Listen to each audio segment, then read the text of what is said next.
Well, hello there everyone. We're here on location at my godfather's house and we're looking here at a Progress Lighting Apollo ceiling fan that we're going to do a little bit of repair work on today. This has been in his den for as long as I can remember. I'm pretty sure it's original to the house. Never mind the white stuff on it. He's spraying it with WD-40. We'll clean that off. But what I actually need to fix on it, and this has been an issue for a long time. We'll go ahead and turn it on here. Starts right up, works just fine. But it's not running very fast. It'll get a little bit faster than that, but not a whole lot. And you might say, well, the speed control is not set all the way up, which at one point I would have thought that too. But in fact it is. So that's as fast as it's getting. So what I believe to be the issue is a capacitor that has drifted way out of tolerance, because the bearings are a little stiff, but these CEC motors are pretty strong. So yeah, it's not that stiff. So what I have here tonight is a replacement capacitor. I consulted with the ceiling fans group on Facebook and I believe this to be the correct value. And so we're going to replace the capacitor in this and see if it does a little bit better. Which first means I have to remove this beautiful hobnail glass genuine Progress Lighting light kit before we can get started. Now, a little word of warning, if you're going to do something like this yourself, make sure there's no power going to it while you're in there working on it, because that could invite a catastrophe. I would say at the very least you should turn off the wall switch, which I have certainly done. If I was really feeling daring, or if I knew that somebody had been screwing around with the wiring in this house, I would actually go to the breaker panel outside and cut power to this room. I don't really think I have to worry about that. Every time I've been in the wiring in here, it's been fine, and I've had this apart before. So I'm not too worried about that, but you do then want to make sure that nobody can turn the switch on. You know, I know it's in the opposition, I know where the switch is. I also know my godfather's in the other room watching football, and he's not very likely to come in here and turn the switch on. But if I had other people running around here that might not realize I've got this thing open, that could be an issue. So with all that said, let's tear it apart. There's one benefit of having bookshelves everywhere, so that you can prop up your cell phone and do stuff like this. Now this is pretty dirty because, as mentioned, he's been spraying it with something that he doesn't really need to be spraying it with. So we're going to have to deal with that as well. I also want to be careful because it's WD-40 and thus it's slippery. And it's entirely plausible that I could drop one of these globes or something and break it, and then I would be really sad. Because this is an exceedingly cool light kit. I would feel really bad if something happened to it.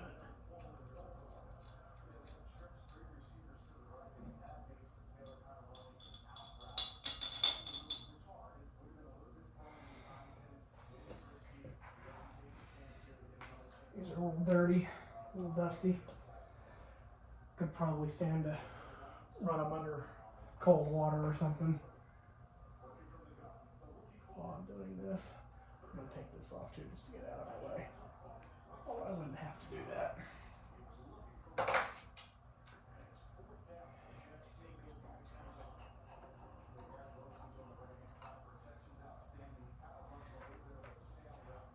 Now, if I was really feeling fancy,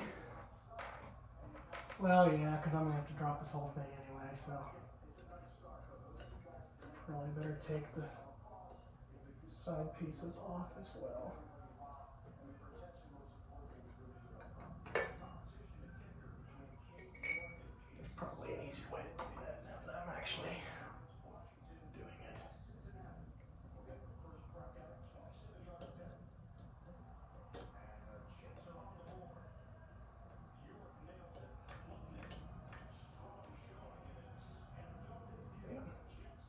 Screws are longer than I thought. There we go.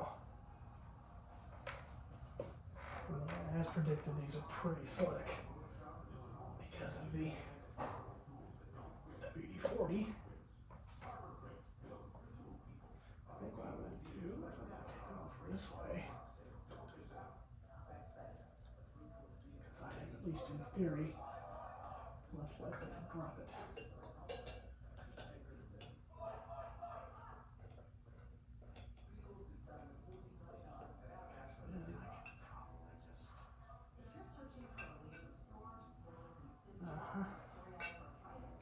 Just like that.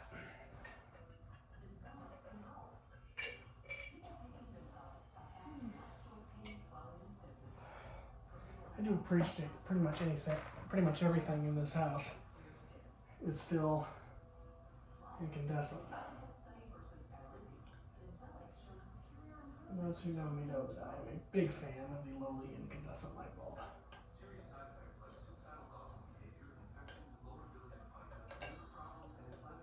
Sounds like this one might be replaced actually. Let's see.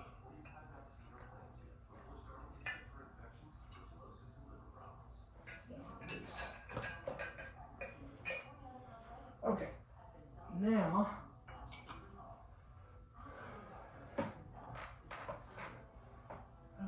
there are two wing nuts, not wing nuts, but nuts, which are not coming loose. Well, they do have screw slots in them, so I'll probably break them loose.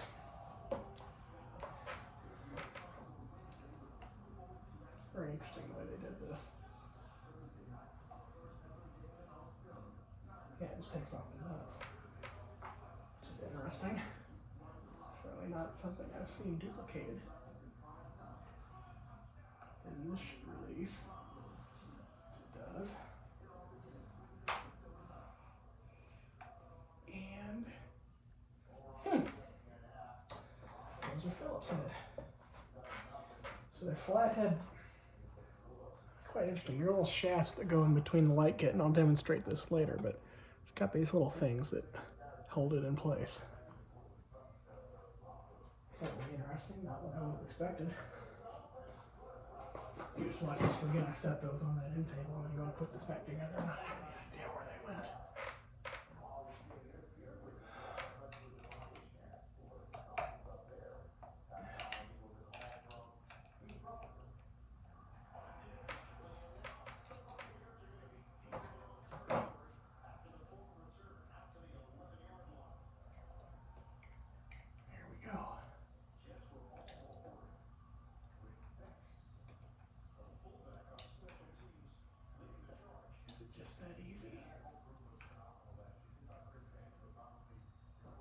Should be.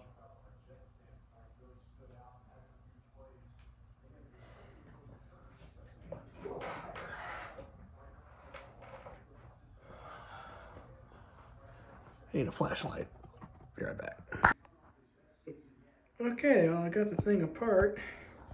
That's the capacitor I brought with me. It's a 9.5 microfarad, which is what I was told was in this. But if you look closely here, that is an 8 microfarad capacitor. Also note that it was attached with a screw to this, and the pull chain went right through it, so they go together, which is actually kind of helpful. Now, you do not want to use a capacitor that is too large.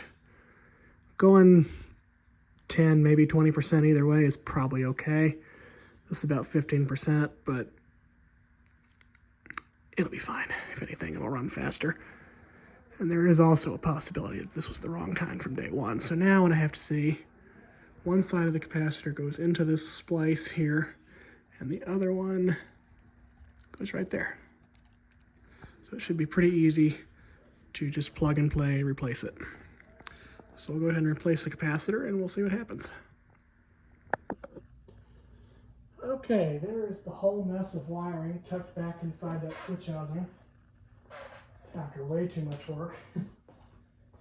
And I'm going to go ahead and put the other piece of the light kit back on there, and then I'm going to have a smoke test which means we're going to turn power back onto this thing, and we're going to see, we're going to verify that it either is or is not working properly. Hopefully it is.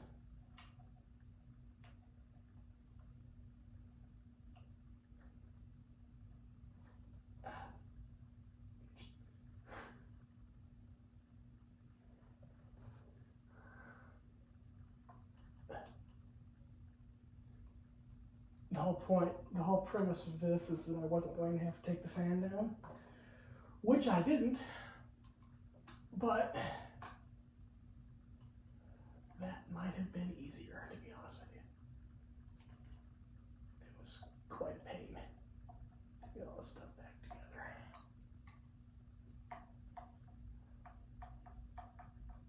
But now that I have, let's see what I want to do first. I want to actually turn the speed knob down considerably, and then ease it back up. That's what I want to do. Let's see. That's the wrong switch. I already tell you it's better. Let's see how low it'll go. That was all the way up. Helps if you do it correctly.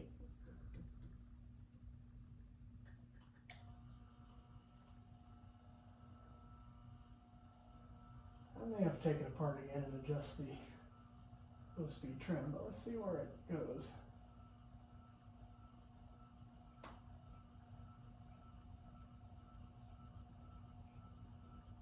Actually, I think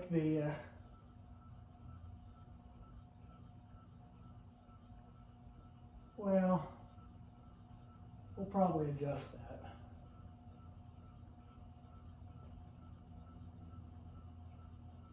Although I do think that is pretty close. Oh yeah, that's probably a little too fast actually. So we will adjust the low speed trim, which I didn't bring a thin screwdriver with it to do that, although kitchen knives can certainly work. But let's see what happens on high.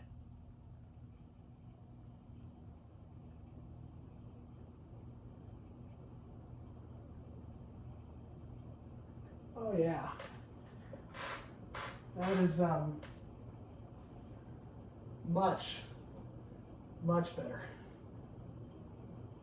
way better.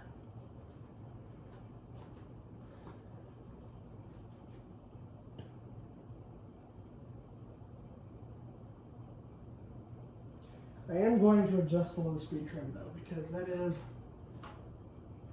a little speedy. And it may in fact be speedier than he wants it to be. So we want to find the happy medium. You know, the point where, oh, I stand corrected. I do have the stubby screwdriver, so actually we can do that. I really wonder though, because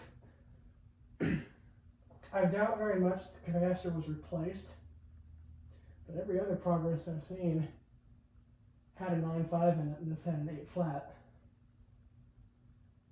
And I also doubt that 1 microfarad or 1.5 microfarads would have made that much of a difference. So I am going to take this capacitor home and test it, because although I'm about 95% sure that it belongs in the scrap heap,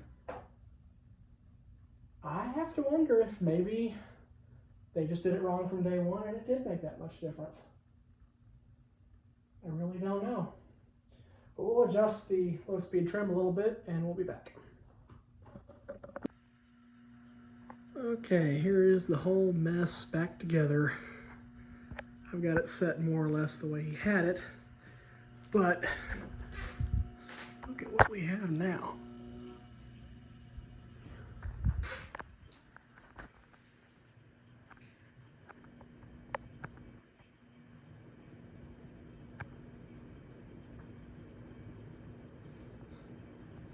Much better.